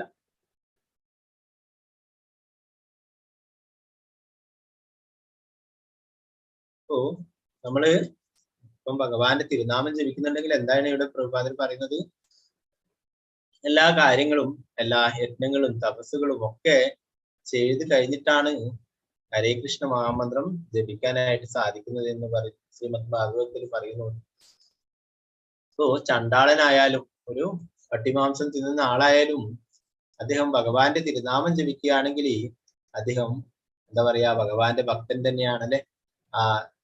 യുധിഷ്ഠിര മഹാരാജാവ് ഈ രാജസൂയ യജ്ഞം നടത്തിയിട്ട് അവസാനം നമ്മൾ വേറെ ക്ലാസ്സിലൊക്കെ ചർച്ച ചെയ്തല്ലേ, അവസാനം ആ യജ്ഞം വിജയിച്ചത് കഴിഞ്ഞാൽ ശംഖ് വിളിക്കും അല്ലെ. വിളിക്കാതപ്പോൾ അന്വേഷിച്ചപ്പോഴാണ് ഭഗവാൻ പറഞ്ഞത് നീ എല്ലാവരെയും എന്റെ ഭക്തന്മാരെ എല്ലാവരെയും വിളിച്ചില്ലായിരുന്നു അല്ലെ. അപ്പോ ഒരു ചണ്ടാളനായതുകൊണ്ട് ഒഴിച്ചു വിട്ടിട്ടുണ്ടായിരുന്നു. പട്ടിമാംസം തിന്ന ഒരാളെ പശുപാച്ച വാൽമീകി എന്ന് പറയുന്ന അദ്ദേഹത്തെ ഒഴിച്ചു വിട്ടിട്ടുണ്ടായിരുന്നു അല്ലെ. അവസാനം വീണ്ടും അദ്ദേഹത്തെ വിളിച്ചുകൊണ്ട് വന്നിട്ട് സദ്യക്ക് കൊടുക്കി ഇവനെ. അപ്പോഴും ആ മനസ്സുകൊണ്ട് അദ്ദേഹത്തെ മോശമായ രീതിയിൽ ചിന്തിക്കുകയുണ്ടായി ദ്രൗപദി അല്ലെ. അവസാനം അദ്ദേഹത്തോട് പോയി മാപ്പ് പറഞ്ഞപ്പോഴാണ് ആ രാജസൂയ യജ്ഞം പൂർത്തിയായതായിട്ട് ആ ശങ്കുലി മുഴങ്ങുന്നത്. അപ്പോ ഭഗവാന്റെ തിരുനാമം ജപിക്കുന്നവരൊക്കെ ഭഗവാന്റെ ഭക്തനാണ് അല്ലെ. ഒരു പ്രാവശ്യം ഭഗവാന്റെ തിരുനാമം ജപിച്ചാലും അതും ഭഗവാന്റെ ഭക്തന്മാര് തന്നെയാണ്. അപ്പൊ ഇങ്ങനെയുള്ള ഭഗവാന്റെ തിരുനാമം ജപിക്കുന്നെങ്കിൽ തന്നെ എത്രയോ മുൻജന്മത്തില് എല്ലാ എന്താ പറയാ യജ്ഞങ്ങളും തപസ്സുകളും ഒക്കെ കുറെ ചെയ്തത് കൊണ്ടാണ് അല്ലെ. നമ്മൾ ഭഗവത്ഗീതയിൽ തന്നെ പഠിക്കുന്നത് ഗുണാം ജന്മനാമന്തേ ജ്ഞാനവാൻമാൻ പ്രപത്യന്തേ വാസുദേവ സർവമിതി സമഹാത്മാ സുദുർലഭം. അനേകം ജന്മങ്ങൾക്ക് ശേഷമാണ് ജ്ഞാനവാനായിട്ടുള്ള ഒരു വ്യക്തി കൃഷ്ണനാണ്, വാസുദേവനാണ്, പരമദിവ്യത്വം കൃഷ്ണൻ എന്ന പരമസത്യത്തെ കുറിച്ച് മനസ്സിലാക്കുകയും അങ്ങനെ കൃഷ്ണാബോധത്തിലേക്ക് വരികയും ചെയ്തു. 45-ാമത്തെ ശ്ലോകം. പ്രയത്നാത്യതമാനസ്തു യോഗി സംശുദ്ധ കിൽബിഷഃ അനേക ജന്മ സംസിദ്ധി തതോ യാതി പരാം ഗതി. സർവ കൽമഷങ്ങളും നീങ്ങി തുടർന്ന് മുന്നോട്ട് പോകാൻ ആത്മാർത്ഥമായി യത്നിച്ചുകൊണ്ടിരിക്കുന്ന യോഗിക്ക് അനേക ജന്മങ്ങളിലെ പരിശീലനത്തിന് ശേഷം പരിപൂർണത നേടി പരമലക്ഷ്യത്തിലെത്താം. േഷാം ത്വന്തകദംഭാവം ജനാനാം പുണ്യകർമ്മണാം തേ ദ്വന്ദ്വമോഹ നിർമുക്ത ഭജന്തേ മാം ദൃഢാവൃതഃ. എണ്ണമറ്റ മറ്റു ജന്മങ്ങളിൽ ചെയ്ത പുണ്യകർമ്മങ്ങൾ കാരണം സകല മാലിന്യങ്ങളിൽ നിന്നും മായികമായ ദ്വന്ദ്വഭാവനയിൽ നിന്നും പൂർണ്ണമായും മുക്തി നേടുമ്പോഴാണ് മനുഷ്യൻ പ്രേമപൂർണമായ ഭഗവത് സേവനത്തിൽ ഏർപ്പെടുന്നത്. 46-ാമത്തെ ശ്ലോകം. തപസ്സിഭ്യേ അധികോ യോഗി ജ്ഞാനിഭ്യോ അഭിമാതോ അധികഃ കർമ്മി പൃച്ഛാധികോ യോഗി തസ്മാദ്യോഗി ഭവാർജുന. തപസ്യേക്കാൾ ശ്രേഷ്ഠനത്ര യോഗി, ജ്ഞാനിയേക്കാളും ഫലേച്ഛയോടെ കർമ്മം ചെയ്യുന്നവരെക്കാളും ശ്രേഷ്ഠനാണ് അദ്ദേഹം. അതുകൊണ്ട് അല്ലയോ അർജുന, ഏത് സാഹചര്യത്തിലും യോഗത്തിൽ ഉറച്ചു നിൽക്കുക. യോഗം എന്ന് പറയുമ്പോൾ നമ്മുടെ അവബോധത്തെ പരമസത്യത്തോട് ബന്ധപ്പെടുത്തൽ എന്നാണ് ഉദ്ദേശിക്കുന്നത്. പരിശീലിക്കുന്നവൻ തങ്ങൾ സ്വീകരിച്ച പദ്ധതികളെ മുൻനിർത്തി ഈ പ്രക്രിയക്ക് വ്യത്യസ്ത നാമങ്ങൾ കൊടുത്തിട്ടുണ്ട്. സംയോജന പ്രക്രിയ പ്രധാനമായും ഫലോദിഷ്ട കർമ്മങ്ങളിലാകുമ്പോൾ കർമ്മയോഗമെന്നും, പ്രധാനമായി ജ്ഞാനയോഗത്തിലായിരുന്നാൽ ജ്ഞാനയോഗമെന്നും, ഭഗവാനുമായി നേരിട്ടുള്ള ഭക്തി ബന്ധത്തിലായിരുന്നാൽ ഭക്തിയോഗമെന്നും പറയുന്നു. ഭക്തിയോഗം അഥവാ കൃഷ്ണാവബോധമാണ് സർവവിധ യോഗങ്ങളുടെയും പരമകാംക്ഷയെന്ന് അടുത്ത ശ്ലോകം വ്യക്തമാക്കുന്നു. യോഗിനാമപി സർവേഷാം മദ്ഗതേനാന്തരാത്മനാ ശ്രദ്ധാവാൻ ഭജതേ യോ മാം തമേയുക്താ തമോമദാ. പൂർണ്ണ വിശ്വാസത്തോടെ എപ്പോഴും എന്നിൽ തന്നെ നിലകൊള്ളുകയും എന്നെ തന്നെ ധ്യാനിച്ചുകൊണ്ട് പ്രേമപൂർവ്വം എന്റെ ദിവ്യസേവനത്തിൽ ഏർപ്പെട്ടുകൊണ്ടിരിക്കുകയും ചെയ്യുന്നവനാണ് എല്ലാ യോഗികളിലും വെച്ച് അത്യുത്തമ യോഗിയും എന്നോട് ദൃഢമായി യോഗത്തിൽ ബന്ധപ്പെട്ടിരിക്കുന്നവനും. ഇതാണ് എന്റെ അഭിപ്രായം. അവനെന്താ പറയുന്നത്? പൂർണ്ണ വിശ്വാസത്തോടെ എപ്പോഴും എന്നിൽ തന്നെ നിലകൊള്ളുകയും എന്നെ തന്നെ ധ്യാനിച്ചുകൊണ്ട് പ്രേമപൂർവ്വം എന്റെ ദിവ്യ സേവനത്തിൽ ഏർപ്പെട്ടുകൊണ്ടിരിക്കുകയും ചെയ്യുന്നവനാണ് എല്ലാ യോഗികളിലും വെച്ചിട്ട് അത്യുത്തമ യോഗി എന്ന് ഭഗവാനിവിടെ പറഞ്ഞു. ഭക്തിയോഗി അല്ലെ, ഭക്തിയോഗം അതാണ് ഏറ്റവും ഉയർന്നത്. ഭക്തിയോഗിയാണ് ഭഗവാന്റെ ഏറ്റവും ഉയർന്നത്. ജീവനും ഭഗവത് സേവനത്തിന് ബാധ്യസ്ഥനാണ്.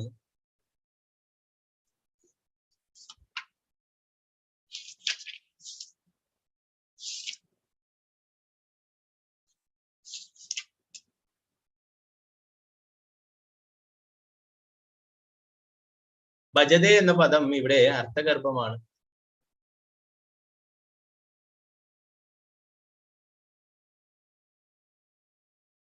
ഭജ് എന്ന ധാതുവിൽ നിന്നാണ് അതിന്റെ ഉത്ഭവം. സേവനത്തിന്റെ ആവശ്യകതയെ വ്യഞ്ജിപ്പിക്കുന്നതിനാണ് ഇത്. അതിനു പകരം നിൽക്കാവുന്നതല്ല. ഇംഗ്ലീഷിലെ വർഷിപ്പ് എന്ന വാക്ക് ആരാധിക്കുക, അർഹനായ ആളെ ബഹുമാനിക്കുക എന്നാണ് അതിന്റെ അർത്ഥം. പ്രേമവിശ്വാസപൂർവമായ സേവനം വിശേഷിച്ചും ഭഗവാനെ ഉദ്ദേശിച്ചുള്ളതാണ്. ആരാധർഹനായ ഒരാളെയോ ദേവന്മാരെയോ ആരാധിക്കാതെ ഒരാൾക്ക് ഒഴിഞ്ഞു മാറാം. അത് അപമര്യാദയായി ഗണിക്കപ്പെടുമെന്ന് മാത്രം. പക്ഷേ ഭഗവത് സേവനത്തിൽ നിന്നും ഒഴിഞ്ഞു മാറുന്നവന് ശിക്ഷ ഏൽക്കാതെ വയ്യ. ഓരോ ജീവനും ഭഗവാന്റെ വിഭിന്ന അംശമാണ്. ശ്രീമദ് ഭാഗവതം 11:5-3 ശ്ലോകം കൊടുത്തിരിക്കുന്നു. ഇവിടെ ഏഷാം പുരുഷം സാക്ഷാത് ആത്മാപ്രഭവമീശ്വരം ന ഭജന്ത്യവജാനന്തി സ്ഥാനാത് ഭ്രഷ്ടോപദന്ത്യതഃ. സർവ ജീവജാലങ്ങളുടെയും പ്രഭവസ്ഥാനമായ ആദ്യ പുരുഷനെ സേവിക്കാതെയും അദ്ദേഹത്തോടുള്ള കടമയെ അവഗണിക്കുകയും ചെയ്യുന്നവൻ തന്റെ മൂലസ്വരൂപത്തിൽ നിന്നും ഭ്രഷ്ടനാകുമെന്നത് തീർച്ചയാണ്.